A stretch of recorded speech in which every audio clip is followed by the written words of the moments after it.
This is the largest bet I have made since we took the Miami Marlins under 78.5 wins during last year's MLB season. They went 62 and 100. This is a 5 unit max play, and I've been giving out picks publicly in the MLB, in college baseball, in the NFL since 2021, and I've only had 13 plays that have been 3 units or higher, and I am 11 and 2 on those plays. And again, this is a 5 unit play. I have never been more confident in a side in this game. So in this video, I'm going to be breaking down why I'm hammering a money line for one of these two teams. And at the end, I'll also give you a couple of my favorite anytime touchdown picks. Also, in case you missed it, I already dropped a Super Bowl video on this channel. It's my favorite player prop of the game with a conversation with BetMGM's trading manager to talk about where the early money from all the sharps and professionals were coming in. So make sure after you watch this video, make sure to go check out that one. So this is going to be my last video of this NFL season. There will be plenty of more on this channel, and I hope you all enjoyed it, especially this 9-4 run in the NFL playoffs. All I ask, like the video and comment your favorite memory from this 2024 NFL season. Was it a great win? Was it a bad beat? Let me know your favorite memory in the comment section below. Again, thank you all for listening, and let's go out with a bang. But before we get into it, a reminder that BetMGM has a first bet offer for new customers. Download BetMGM, use code JUSTGridiron, and you'll get up to $1,500 in bonus bets back if your first wager loses. It's an absolute no-brainer to get involved if you don't have BetMGM yet for the Super Bowl. All right, let's begin. We're going to start with the obvious. Eagles are a better team. If this game were being played in the regular season, you'd likely see the Eagles as the favorite. If this game were played during the regular season, the Eagles may win 50% or more of those games. That's why most cappers who use a model like I do have the Eagles as a favorite or even closer to a pick'em than the current market would tell you, right? Because the Chiefs are currently -1, -1.5 point favorites, and most models disagree. My model personally has the Chiefs as a 2 point favorite because I adjust when it comes to the playoffs. And it's not just because they always win and it's the Chiefs effect. The numbers say they get a lot better in the playoffs than they do in the regular season. Dating back to 2018, Chiefs teams are 20 percentage points of DVOA better in the playoffs than they are in the regular season. Another thing that models can't account for is 2 weeks of preparation with Andy Reid and Steve Spagnuolo with Patrick Mahomes at quarterback. Models can't compute 17 straight one-score wins for the Kansas City Chiefs. Most models liked the Bills last week, which is why we saw the game close eventually as a pick'em, as smart bettors came in on the Bills due to their numbers. And the Chiefs didn't have great numbers during the regular season. But the models, they couldn't account for that late Spags blitz that Josh Allen and company had never seen before, forcing a heave from Josh Allen that was eventually dropped. The little things continue to rise to the top for the Kansas City Chiefs. But the Eagles were awesome this year. Awesome. They were elite on both sides of the ball. They finished third in EPA per play on defense, sixth on offense. They were one of the few teams that was top 6 on both sides of the ball. Funny enough, though, the 2022 Eagles finished third on offense and fourth on defense, better than the 2022 Chiefs. The 2023 49ers were also better than the 2023 Chiefs. That 49ers team had the best offense in the league by far that season, and they paired it with a top 10 defense. The Chiefs have never been the better team in the Super Bowl, but the only one to beat them was Tom Brady. The 2022 Chiefs were 2.5 point favorites in that Super Bowl against the Chiefs. The Eagles that year, do we remember that defense? It was really good. They had 3 players with 11 sacks or more, including 16 from Hassan Reddick. This season, though, Joshua Sweat led the team in sacks with just 8. But granted, this Eagles secondary and overall the defense is better than it was in 2022. But again, that Eagles secondary had younger versions of Darius Slay, CJ Gardner-Johnson, and Reed Blankenship. What did the Chiefs do? 35 points against them in a 3 point win. But The Eagles defense has been coached up by Vic Fangio, one of the greatest defensive minds in the NFL, no doubt about it.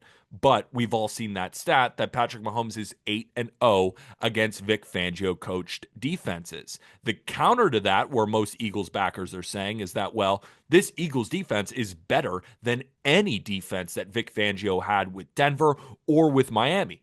But the counter to that is the Eagles brought in Vic Fangio for their Super Bowl run back in 2022, and that game plan didn't exactly work out against the Kansas City Chiefs.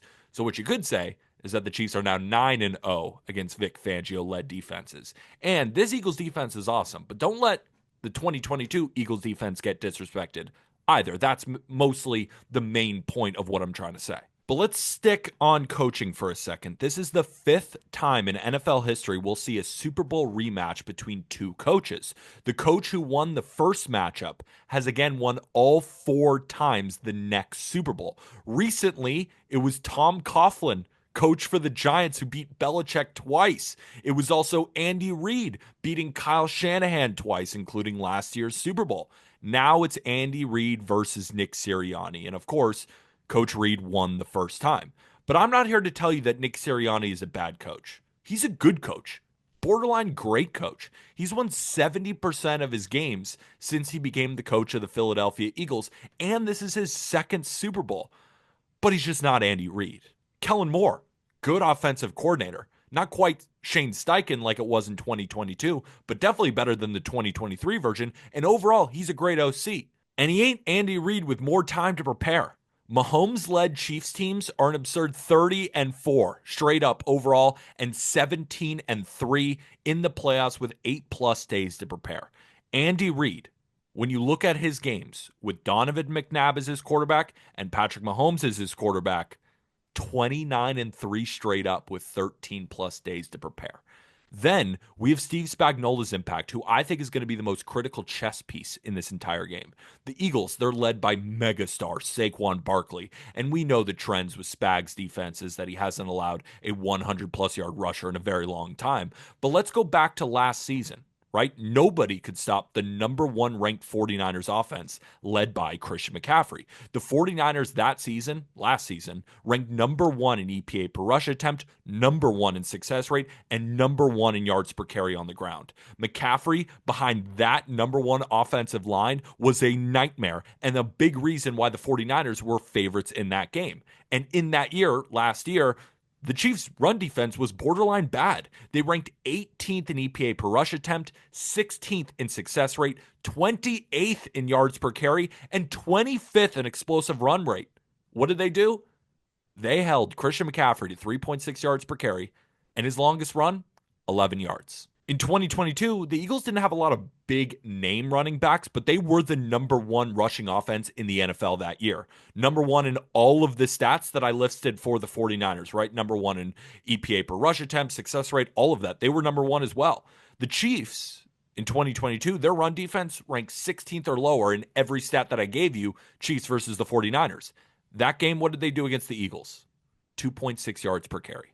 So people who are backing the Eagles are saying, well, the Chiefs' run defense is bad. They're not going to be able to stop Saquon. And they're right if we look at the regular season numbers. But I think if we're looking at the games where Spags and Coach Reid have had 2 weeks to prepare is more predictive here. And that's why we have been on the Chiefs in 2022 and we were on the Chiefs in 2023. In games like this, you get the best of the Kansas City Chiefs. So, if Spags and company can limit the rushing attack like they have against other number 1 rushing offenses, it'll be on Jalen Hurts to make plays. And now, I like Jalen Hurts. I think he's great. I think he's a top 10 quarterback in this league, right? And he had an awesome 2022 Super Bowl game. People forget that. Like, the Chiefs won. Jalen Hurts played great. He was awesome on the ground. He was awesome on the air.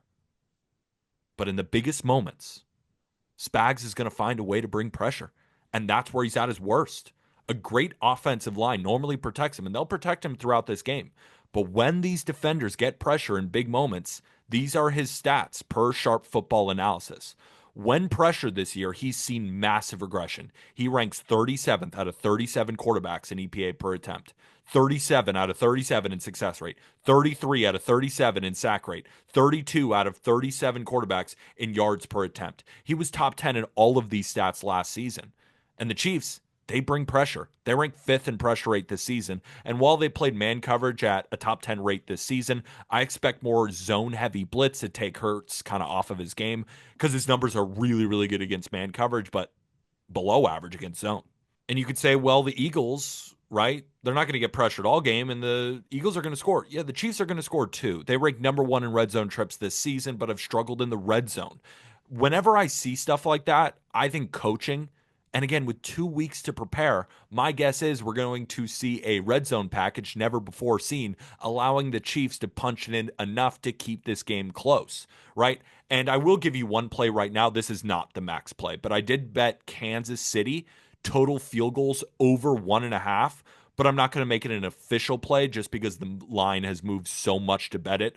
But indoors where Mahomes is 14-1 all time, they'll dink and dunk their way over the middle for constant red zone trips. And I think two of those, the Eagles are likely to stop, leading to a field goal because Andy Reid, he's not as aggressive as like a Dan Campbell is on fourth down. He's actually one of the more conservative coaches when it comes to fourth down opportunities. So I expect two field goals from Harrison Butker, one of the best kickers in really NFL history at this point. I think his numbers in the playoffs speak for themselves. So I took Kansas City over 1.5 total field goals. Again, it's moved a lot. You can use it as a parlay piece, but let's keep going into the max play because this game is going to be close. We know it, right? Even if you bet on the Eagles, you know it's going to be relatively close. Who do you trust? I trust Mahomes with the ball with Andy Reid calling plays.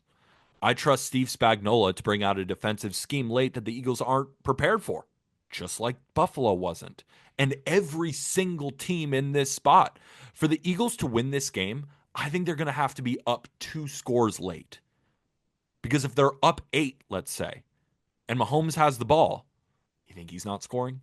You think he's not getting that 2-point conversion to send it into overtime? I just don't see that not happening. So the max bet, as I'm sure you can imagine, is the Chiefs money line. But I would wait closer to game time because I think money is going to continue to hit Philly, right? We saw the Chiefs open up around minus 130, minus 125, and that's been slowly trickling down. And if we look at the last time, even Buffalo was on the road in Arrowhead, still closed at a pick 'em. You are going to get plenty of really smart people that I really respect on the Eagles here and punching that line down. So wait until kickoff to bet it. But what I have currently is, you guys know I have a 2.5 unit future on the Kansas City Chiefs to win the Super Bowl at plus 440. So instead of hedging, I double down. But instead of the money line, I bet the Chiefs to win by 1 to 6 points at plus 320, risking 1.5 units, and Chiefs to win by 1 to 10 points. That's the winning margin at plus 175 for a unit.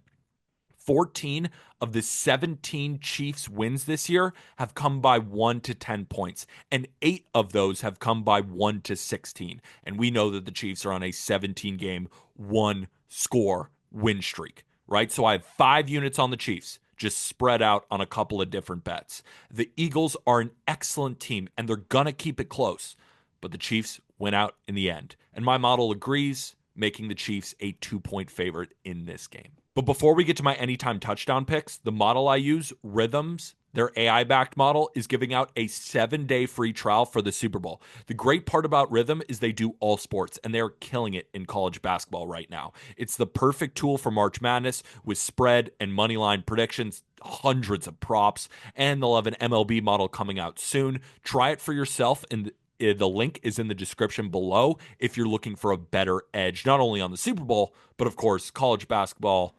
NBA, MLB's coming out soon. 7-day free trial. Try it for yourself. If you don't like it, cancel. I don't think you'll cancel though, because it's awesome. So my favorite anytime touchdown bet in this game is the same guy we bet last week, Kareem Hunt at plus 150. He's now scored in 4 straight games with Isaiah Pacheco healthy, and he's taken over 50% of the red zone rushing attempts throughout this entire season. And second on the team is Carson Steele, who won't see the field, and Pacheco has only 8 red zone rushing attempts all season long and only 1 in the playoffs. This is Hunt's backfield when it gets close. It was plus 180 last week. Now it's down to plus 150, which I think still isn't enough, as my projection has him scoring about 46% of the time, which is closer to a true line of plus 115. I also sprinkled On DeAndre Hopkins to score, this is more of a gut feeling on a veteran player. I feel like they're just going to give him one shot in the end zone, right? Why did they even pick him up anyway? He might only have 1 to 2 catches in this game, but I'm hoping it's a red zone opportunity. Again, you don't have to play this if you don't want to. It's not like I see a ton of value on this touchdown pick at all. It's just a gut feeling, and it's the Super Bowl, and I want some action on DeAndre Hopkins. So those are the bets. You saw the 5 unit max play, also a bonus player prop on Kansas City over 1.5 field goals. Again, you could parlay that because the line has moved. You could bet it straight. You could do whatever you want. I will be on it, but I'm not making it official just because the line has moved so much. Kareem Hunt, anytime touchdown, a little sprinkle on DeAndre Hopkins, anytime touchdown. So if you appreciated this big game breakdown, again, make sure to like the video. Of course, comment what you think of my pick. And again, just your favorite memory from the 2024 NFL season. Hopefully you all enjoyed. Let's win on Super Bowl Sunday. What if we sweep the entire thing? Why not us?